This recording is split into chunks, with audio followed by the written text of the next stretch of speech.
Students, so in our today's module, we'll be studying about the nervous tissue, right? Structure and working of neurons. Neurons are the basic structural and functional unit of the nervous system. It is the longest cell of the human body. There are millions of neurons in the human body. They act by conducting nerve impulses. They cannot be replaced if they are destroyed once. Structure of neuron, students. It consists of a cell body.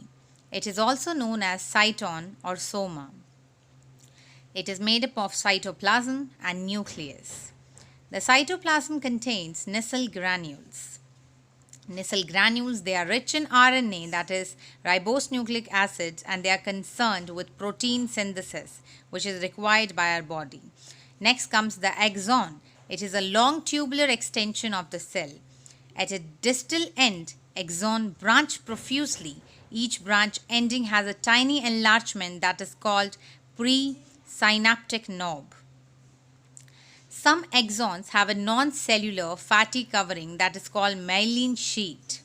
So they are covered by this myelin sheath, which protects the axon from pressure and any kind of injury. It acts as an insulator and increases the speed of impulse transmission along the axon. The myelin covering is almost white in color, and the parts of the nervous system made up of myelinated axons, they are called white matter. The part of the nervous system made up of more cell bodies and non-myelinated axons are dark in color. This is known as gray matter. Next comes the dendron, students. These are the short branch processes extending from the cell body to all directions. Dendrons end in fine lines. They are called dendrites. Now they receive impulses or messages and convey them to the cell body.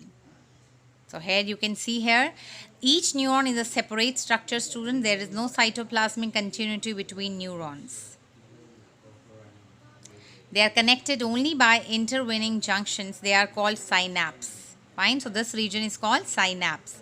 The information passing through neurons, they are in the form of chemical and electrical signals, and they called nerve impulse. The first neuron liberates a chemical substance, students, that is known as neurotransmitter, which excites a fresh nerve impulse in the next neuron. One example of chemical transmitter is acetylcholine. When we touch a hot object, we immediately withdraw our hand. Let us discuss the process involved during this action. Nerve cells are located in our sense organs like eyes, ears, nose, tongue, and skin. Dendrites, the specialized tips of nerve cell, they detect stimulus from the environment. Stimulus is anything, students, that generate the response. Now, after receiving information, the dendrite sets off a chemical reaction which creates an electrical impulse. This electrical impulse acts as the message for the next neuron. This impulse travels from dendrites to the cell body and finally reaches axon endings.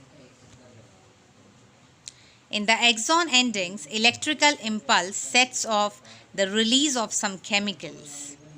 These chemicals help in transmitting impulse across synapse. Synapse is a gap that I've already told you. So in this way, the impulse is transferred from one cell to the another. Finally, the message is carried to the central nervous system through the sensory neuron. Now, central nervous system recognize the stimulus and send message to muscles through motor nerves. Muscle receives the message and show response by withdrawing the hand. So this is how our system works. Hope the topic is clear to each one of you, right? So we have just studied what exactly the nervous tissue is, fine, in our video. So this is what the nervous tissue looks like. And they are basically highly specialized tissue that helps in transmitting stimuli from one place to other in the body and controls all activities of the body. The location is, students, that they are present in brain, spinal cord and nerves. They are made up of nervous tissue. And structure also we have discussed, right? Axon, they carry messages away from cyton and dendrites towards the cyton. So this is how our nervous tissue acts. I hope the topic is clear to each one of you students.